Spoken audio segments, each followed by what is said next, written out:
कहते हैं कि मित्रों, मैं जनता जनार्दन के लिए अपने आप को खपा रहा हूं। जनता के लिए खपते हुए तो नहीं दिखते, जनार्दन के लिए खपते हुए जरूर दिख रहे हैं। उस व्यक्ति का नाम है जनार्दन रेड्डी।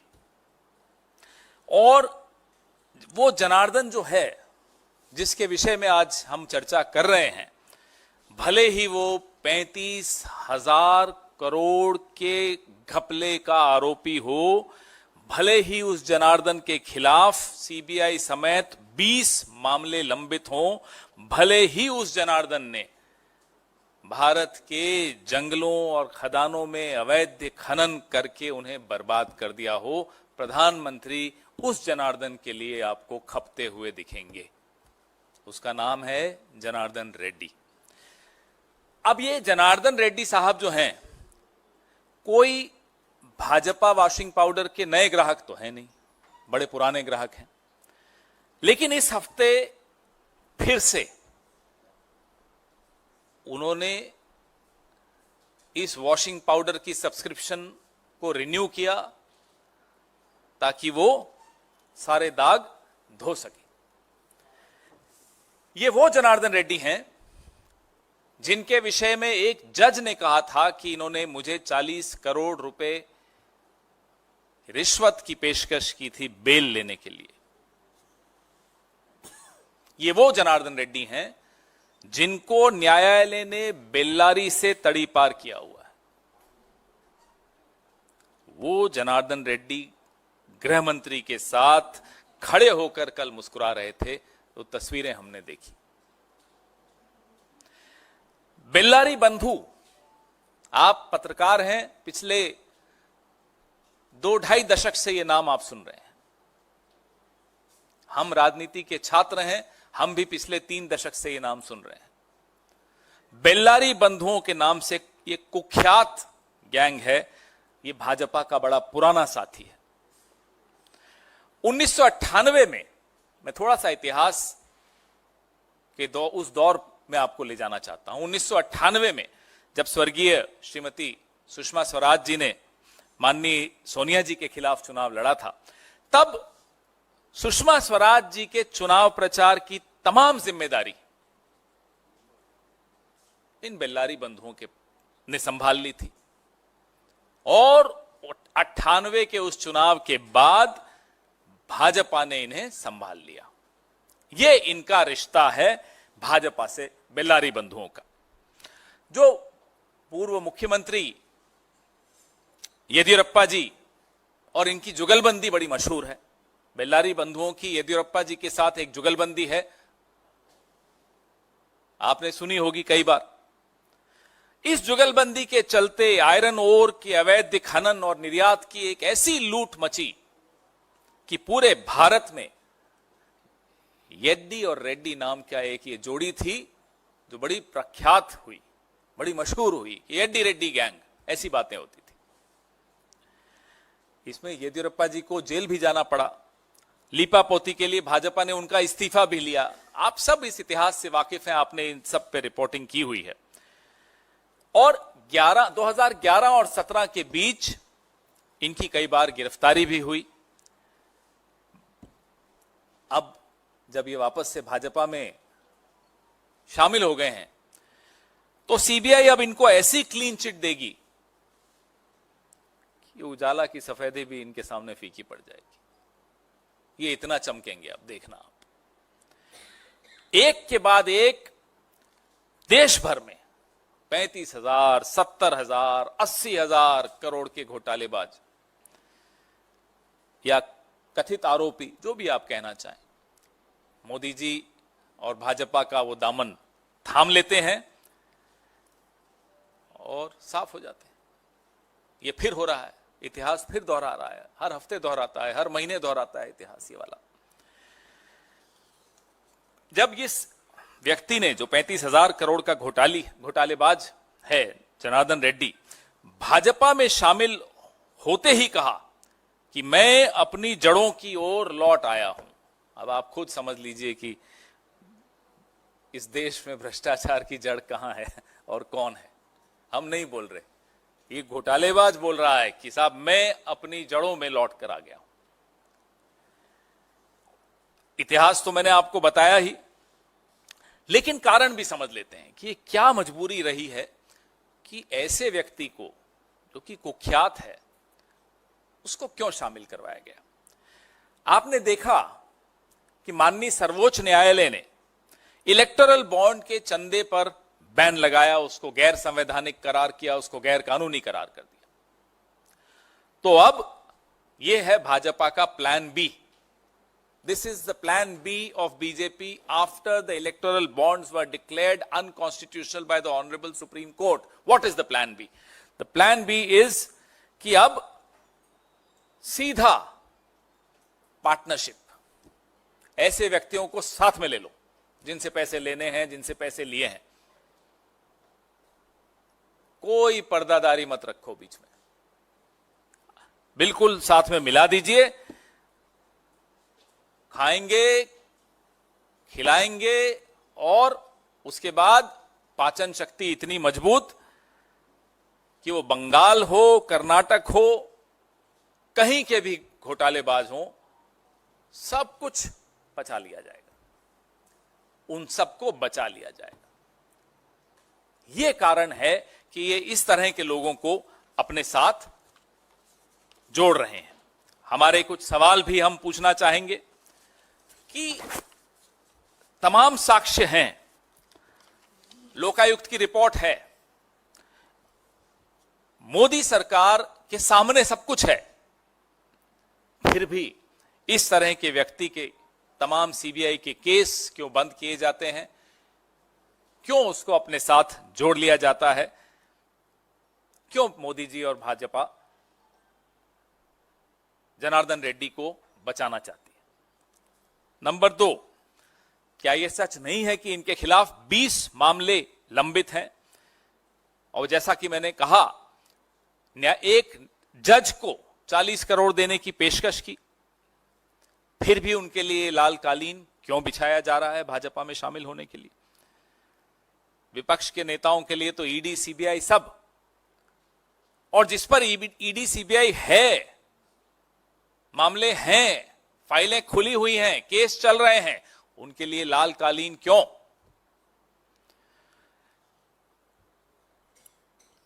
जो आपके बड़े बड़े दावे हैं भ्रष्टाचार को खत्म करने के, क्या इस एक कदम से, और ऐसे अनेक कदम उठाए हैं, ऐसा नहीं कि सिर्फ एक कदम उठाया, इन कदमों से क्या आप वो दावों को पूरी तरह से खोखला नहीं करार कर रहे? ये हमारे आपसे सवाल है।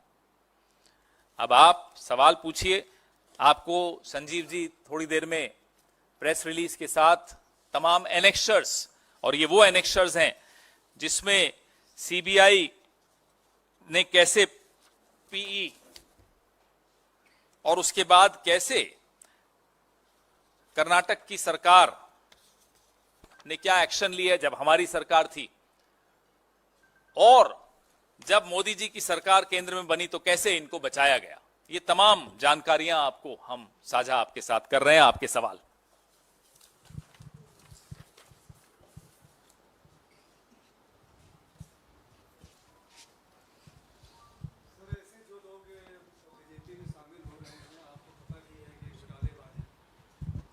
सर, मैं आकाश श्रीवास्तव हूँ, थर्ड आई वर्ड न्यूज से। सर, मेरा प्रश्न है कि जो ये लोग शामिल हो रहे हैं और आपको पता है और ये पब्लिक डोमेन में भी है, तो इसको कांग्रेस कितना धारदार बनाएगी इलेक्शन कैंपेन के लिए और अपने पॉलिटिकल रणनीति के लिए? केवल कांग्रेस इसको धारदार बनाएगी, कांग्रेस की जब सरकार कर्नाटक में, पिछली सरकार जो कांग्रेस की थी इससे पहले वाली, उसमें हमने मामले दर्ज किए बिना किसी डर के।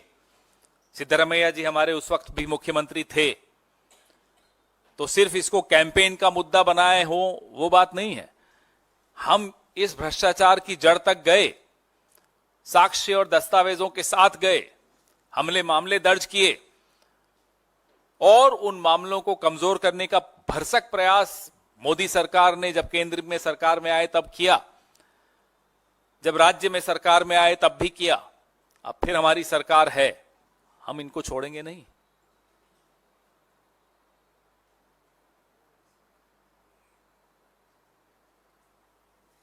बस एक ही सवाल रेड्डी साहब पर।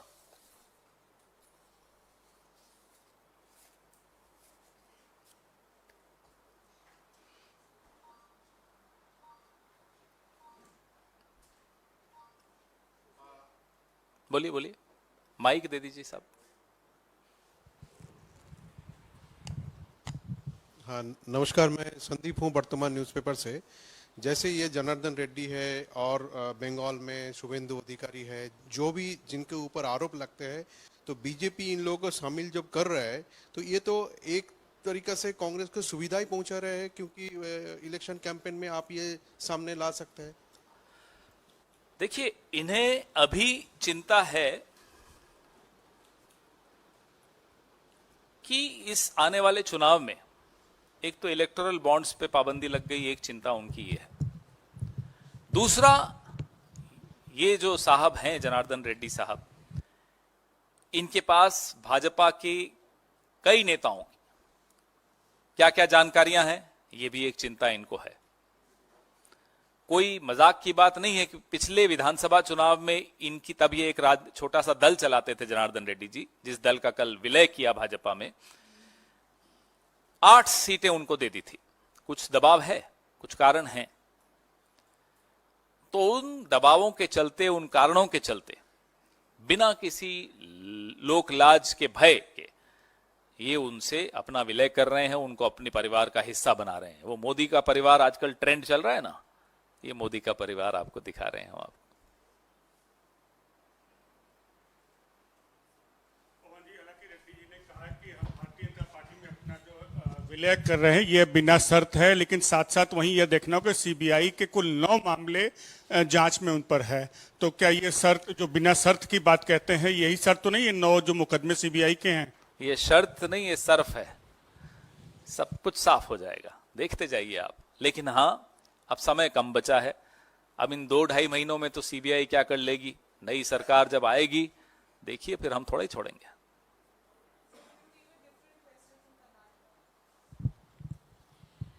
So your Lok Sabha candidate from Karnataka, DK Suresh, has, while speaking to CNN News 18, has said that I stand by my statement that we need a separate state, South Indian state, because the focus of this government is mainly on the North Indian states.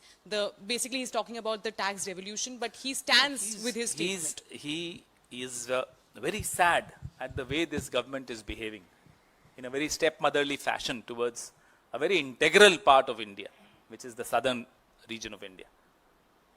However, his expression we do not agree with, but his sentiment, I understand, it comes from a deeply felt pain for the southern region. This government should ensure that no one in India feels alienated like this. Sir, Pawan ji, Amit Shah ji ने एक बयान दिया है कश्मीर को लेकर। उन्होंने कहा है कि हमारी सरकार दोबारा बनेगी तो हम आसपा हटाने पर विचार करेंगे, फौज को वहां से निकालने पर विचार करेंगे, और जो कानून व्यवस्था है वो जम्मू कश्मीर पुलिस के हवाले कर देंगे। उनसे पूछिए कि जम्मू कश्मीर में चुनाव क्यों नहीं करा पा रहे। एक सवाल पूछ लेंगे ना, तमाम जवाब मिल जाएंगे आपको। अब तक क्यों नहीं हो रहे, कारण क्या है, वो तो कोर्ट का आदेश, उसको छोड़िए।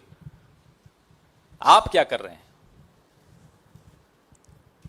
पूरी एक फलती फूलती डेमोक्रेसी को उस राज्य में खत्म किया, राज्य का दर्जा छीना, यूनियन टेरिटरी का दर्जा दे दिया। लद्दाख में आज सोनम वांगचुक का अनशन खत्म हो रहा है। 21 दिन का उस भारी बर्फबारी में, ठंड में उन्होंने सड़क पर बिताए 21 दिन 21 रातें। जवाब देना। ये बड़ी बड़ी बातें करना टीवी स्टूडियोज में, कॉन्क्लेव्स में, भाषणों में, रैलियों में, उससे क्या होता है? तथ्य सामने है आपके। क्या कश्मीरी पंडित वापस कश्मीर जा पाए? क्या वहां किसी की भी जिंदगी, आम आदमी की जिंदगी, सुरक्षा बलों की जिंदगी महफूज है, सुरक्षित है? आप नॉर्मलाइजेशन की परिभाषा क्या देंगे? स्थिति सामान्य है, इसको आप परिभाषित कैसे करेंगे? चुनाव हो रहे हैं, जीवन यापन लोग अच्छी तरह से बिना किसी भय के कर पा रहे हैं। वो भले बिहार और यूपी के या देश के अन्य हिस्सों के लोग वहां जाकर काम कर रहे हो, वो हों, या वहां के स्थानीय नागरिक हों, या वहां के सुरक्षा बल हों, सब सुरक्षित महसूस कर रहे हैं क्या? तब आप जाकर कहेंगे ना कि स्थिति सामान्य है। आप चुनाव नहीं करवा पा रहे और फिर आकर बड़ी बड़ी बातें करते हैं, साहब ये कर दूंगा वो कर दूंगा। ये तो चलो ठीक है, छोटा भाई है, मोटा भाई और बड़ी बात करता है, वो कहता है 2047 में सब ठीक हो जाएगा। अरे भाई चुनाव तो आप 2024 का लड़ रहे हो, 47 में कहां निकल लिया? वापस आइए। अब तो उनको बुलाते हैं, वापस आइए। पवन सर,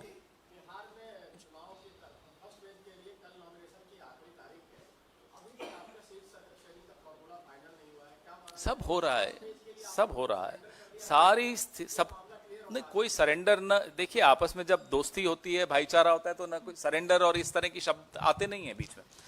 पवन जी एक सवाल सही नहीं, प्रक्रिया चल रही है, समाप्ति की ओर है, सब कुछ आपके सामने आ जाएगा। सर 31 को अरविंद केजरीवाल के सपोर्ट में इंडिया ब्लॉक्स लीडर्स प्रोटेस्ट करेंगे रामलीला मैदान में। वहीं पे Punjab units are disappointed and they have a strong view that Congress should not participate in that. What is your take on Nobody it? has told us this, so I don't know. You must be in touch with some people, but our own state unit is absolutely clear about it, that there is an alliance in Delhi and in some other parts of the country, but there is no alliance with them in Punjab. And I think there is absolute clarity in our minds whether it's the national unit of the party or the state unit of the party. Sir Pawan ji मेरा सवाल वही था, पंजाब से कल आपके sitting सांसद Ravneet Singh Bittu BJP में शामिल हो गए। राहुल गांधी ने काफी प्रमोट किया था, पहले वो यूथ कांग्रेस के अध्यक्ष बने थे जब चुनाव के जरिए जीत के आए थे। उनसे कितना पूछिए साहब क्यों डिसअपॉइंटिंग गए है? हैं, हमसे क्यों पूछ रहे हैं? जो गया उनसे पूछिए, हमें बता थोड़ी गए कि मैं इसलिए जा रहा हूं। तो आपको उन्हीं से पूछना पड़ेगा साहब क्यों गए, और उनसे पूछिए जिन्होंने उन्हें लिया, साहब आपने क्यों लिया। इसमें हम तो कहीं आते नहीं है। Sir, Delhi LG, while speaking to Times Now, has said that we won't let the Delhi government to function from jail. We won't let it happen. So, is it an indication on the part of Delhi as Lieutenant Governor? What is your reaction Well, to ask that? the Lieutenant Governor. No, But as far as legal luminaries are concerned, they have been very clear about it that he can. Now, whether it's practical, doable or not, but as far as the legal aspect is concerned, I was reading yesterday, 5 or 6 legal luminaries have written about it, and they feel that it's permissible under the law. So if there is a settled law which doesn't have any problem with this arrangement, then I don't know why the Honorable LG is saying what he's saying. So ask him. चलाना चाहिए या नहीं एक अलग मुद्दा है, चला सकते हैं या नहीं एक अलग मुद्दा है। तो वो कानूनी रूप से जो कानून के विशेषज्ञ हैं वो कह रहे हैं चला सकते हैं। अरविंद केजरीवाल की पत्नी गई थी कल शाम मिलने के लिए, आज उन्होंने अभी इस वक्त वो प्रेस कॉन्फ्रेंस कर रही हैं। उनका कहना है कि शराब घोटाले में पैसा कहां गया, इसका खुलासा कल अरविंद केजरीवाल अदालत के सामने करेंगे। ठीक है, तो आने दीजिए, उसके बाद इस पर चर्चा करेंगे। और अब पत्नी अपने पति से मिलने जाएंगी ईडी में, उसमें तो कोई सवाल बनता नहीं है। और कल जरूर उसका सवाल जो खुलासा करेंगे उस पर फिर चर्चा करेंगे हम। खेड़ा जी, केजरीवाल पे जो आरोप हैं और उसकी जो जांच पड़ताल चल रही है, उसके बाद मामला अदालत में भी गया था और उसके बाद वहां पर भी उनको राहत नहीं मिली। जिस तरीके से ये आरोप पहले भी लगते रहे और खुद कांग्रेस के नेताओं ने प्रेस कॉन्फ्रेंस भी की, यहाँ इस मंच पर भी हमने देखा जो बाकायदा आंकड़े दिए गए थे शराब घोटाले को लेकर, कथित तौर पर वो आरोप लगाए गए थे। अब बीजेपी ये कह रही है कि उन आरोपों का क्या हुआ, ये पहले से ही मामले चल रहे थे। देखिए, हम अब तो क्यों क्लीन चिट दे हमने रहे हैं कभी ये बोला नहीं कि जांच नहीं होनी चाहिए, ना अरविंद केजरीवाल ने कभी बोला कि जांच नहीं होनी चाहिए। लेकिन जांच एजेंसियों पर अगर भरोसा ही नहीं कर पाए तो फिर जांच कौन करेगा? चुनाव से ठीक पहले आप गिरफ्तारी कर रहे हैं, तो फिर हमारा वो संशय कि जांच एजेंसियों पर अब हम भरोसा नहीं कर पा रहे हैं, वो संशय सही साबित हो रहा है। जांच से कभी किसी को कोई परहेज नहीं है। हम पर आरोप लगे, हमारे नेताओं ने 50-50, 55-55 घंटे जांच झेली है। जांच से ना अरविंद केजरीवाल को आपत्ति है, ना किसी और को आपत्ति है, लेकिन जांच एजेंसीज क्या सही काम निष्पक्ष तरीके से कर पा रही हैं बिना कठपुतली बने? इसका जवाब हम सबको मिल चुका है। वो सोरेन साहब की गिरफ्तारी में मिला हो, वो इनकम टैक्स की जो हमारी खातों पर कार्रवाई हुई उसमें मिला हो, वो अरविंद केजरीवाल की गिरफ्तारी में मिला हो, तमाम जवाब आपके सामने है। जो हमारा संशय और हमारा शक था जांच एजेंसियों पर, वो सही साबित हो रहा है। माइक दीजिए भाई। निर्मला जी के पति ने एक बयान दिया है कि सबसे बड़ा विश्व का घोटाला कोई है तो वो इलेक्टोरल बॉन्ड है। बिल्कुल मैं सहमत हूं। मैं अभी देख रहा था अभी आते हुए उनका वीडियो। वो काबिल व्यक्ति हैं, समझदार व्यक्ति हैं, और उनके विचार देश में कई लोग हिमायती हैं उनके विचारों के। मैं भी उनमें से एक हूं। तो सुना उनकी बात और बिल्कुल मैं सहमत हूं उनसे। ये बहुत बड़ा घोटाला है जो प्रभाकर साहब कह रहे हैं, वो सही कह रहे हैं। तो जी, you wanted the mic, one of you. हो गया?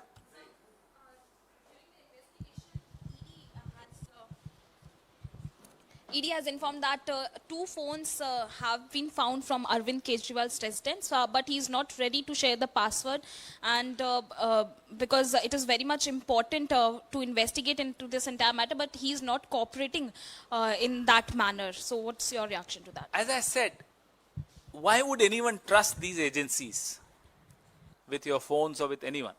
These agencies unfortunately have lost their credibility and their trust and the confidence people had in these agencies. So I don't blame anyone if people don't want to part with their passwords, and under the law he is absolutely in his rights.